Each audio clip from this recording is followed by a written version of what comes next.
So file item Okay. 7, AB 493. Sorry about that. We No changed worries. rooms and lose it. And yes, okay, thank you. Proceed when you're ready. Thank you, Madam Chair. You're quite welcome. And members, okay. AB 493 will create a more supportive and safe learning environment for LGBTQ students by providing teachers with the resources they need to support our LGBT youth, both at school and in their community. Despite an overwhelming increase in harassment, many LGBT students do not report their troubles to school staff because they question whether or not effective intervention will occur. This in return creates an environment where students do not feel safe and are unable to truly be themselves. This is why it is critical that teachers and staff be equipped with the training and tools they need to support our LGBTQ youth. AB 493 supports our teachers and students by requiring online training for teachers of grades 7 to 12 and all other certified employees at those schools. The training will include school site and community resources for supporting LGBTQ students. Here to testify in support, Julian Cuevas on behalf of State Superintendent Tony Thurman's office, and Vince Pompey, a former educator. And on behalf of Assemblymember Todd Gloria, I would respectfully ask for an aye vote. Very good. 2 minutes each, please. Dear Chair and members, my name is Dr. Vincent Pompey, and I'm really honored to be here and speak of support of AB 493. As a former teacher, school counselor, past president for the California Association of School Counselors, and author of the California LGBT Youth Report, I know firsthand the desperate need for staff training on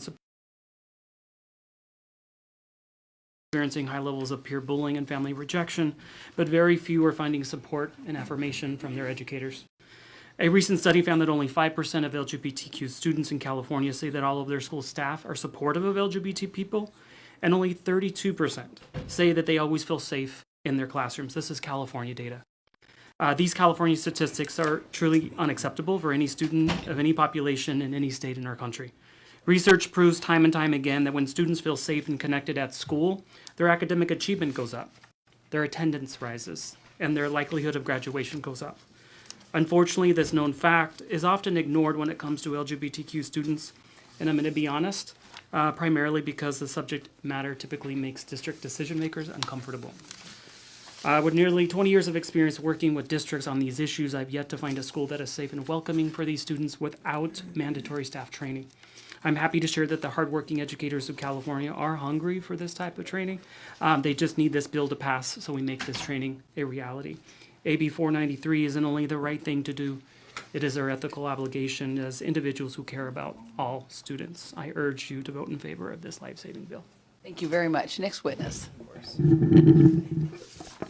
Good afternoon, Madam Chair and members. Julian Cuevas, Director of Government Affairs at the California Department of Education. And on behalf of the State Superintendent of Public Instruction and co-sponsor of AB 493 in support. You know, studies show that we have so many students throughout the state that are not performing at levels that they are capable of, do not feel safe at school, have higher rates of homelessness, substance abuse, and suicide. With our kids spending so much of their youth in our schools, can you imagine going to a place for that many hours a day and not feeling safe or accepted? Studies further show that only 32% of LGBTQ youth in California always feel safe in the classroom, and that only 10% of LGBTQ youth in California say that all of their school staff are supportive of LGBTQ students. There is no question that we can do better. The state superintendent wants to ensure that we provide students with safe and productive learning environments. He wants to prioritize curriculum and school environments that teach tolerance, acceptance, and promote diversity. AB 493 would help build that. This bill would provide California schools with the resources to support the LGBTQ students so they have the same opportunities for a quality public education in an environment that supports them for who they are. We want to thank Assemblymember Gloria and Equality California for their continued support and partnership in this important effort. And thank you, and I'm happy to answer any questions you may have. Excellent. Thank you very much. Other witnesses in support? Madam Chair and members, Brian Hull with the California Federation of Teachers. We're on strong support. Thank you. Thank you, sir. Tammy Martin on behalf of Equality California, proud co-sponsors of the bill in strong support. Alejandro Contreras, proud LGBT community member, as well as on behalf of the National Association of Social Workers California chapter in support. Kathy Scher for the ACLU of California in support. Thank you. Is there any opposition to the bill? Make a little room for her. Make room for her to sit down, please, or both of them. So gentlemen, if you can just step back, that would be great. Thank you. Thank you.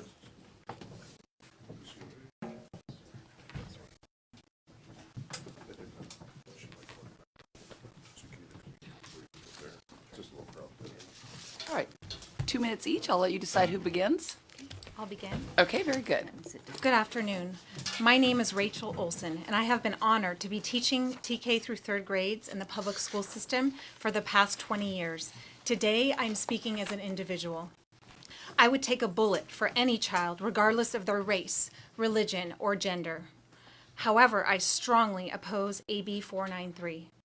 If AB 493 became law, it may have harmful effects on many students and the rights of educators.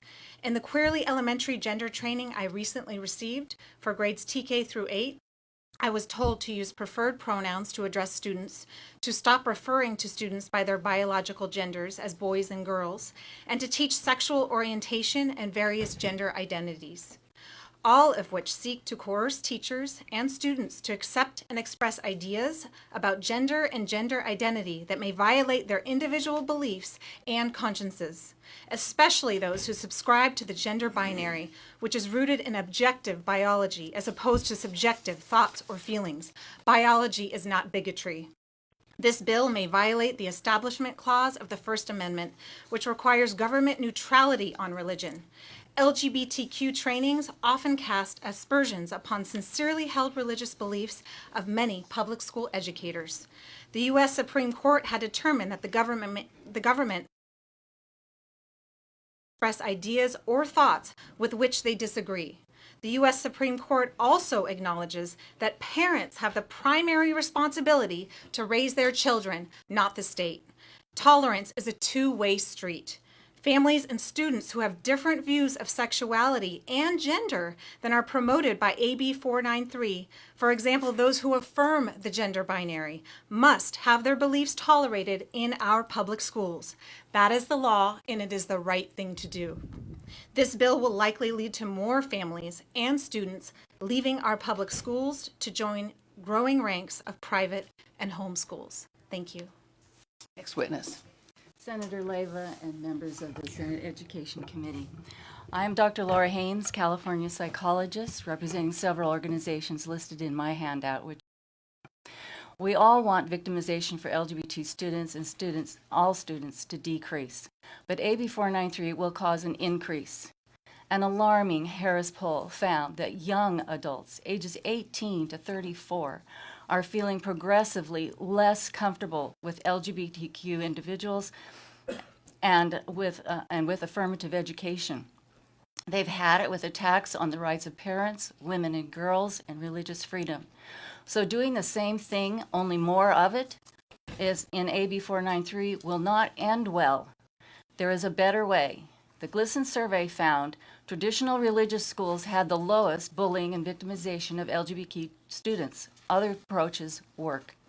The GLSEN survey also found many schools already have generic anti-bullying policies. Teachers and administrators just need training to enforce them effectively. 10 professional organizations say LGBTQ feelings are not just biologically born that way or who someone is. There are psychological and social influences too.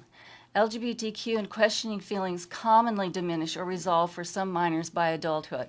But social affirmation by teachers and peers that AB 493 mandates lock in LGBTQ feelings that otherwise would have resolved for many. Do you want to be responsible for this? Locking in transgender identity sends students down a treatment path of hormones and surgeries, leading to loss of sexual pleasure, fertility, breasts, and reproductive organs, and higher rates of psychiatric hospitalizations, deaths from heart disease and cancers, and 19 times more completed suicides. Do you want to be responsible for this? Replace AB 493 with a truly inclusive and safe policy for all. Students, teachers, and parents can get behind that. It could work. Thank you. Are there others in opposition? Come on up to the microphone there. Greg Burr with the California Family Council in opposition. Thank you. Thank you. Any further opposition? All right, I'll bring it back to the committee, but before I do that, I just want to say, as the proud mother of a gay daughter, I find a lot of what the opposition said to be quite offensive. And I think that if we, as a society, do not learn about other people, that is when we have bullying, and that is when we have problems. And I would put my daughter up against anyone's straight daughter, which we have a daughter who is straight. They are both wonderful young women, and who she loves should not change anything about the way she lives her life. So thank you for presenting this bill. I thank Assemblymember Bonta for bringing it forward, and I will bring it back to the committee.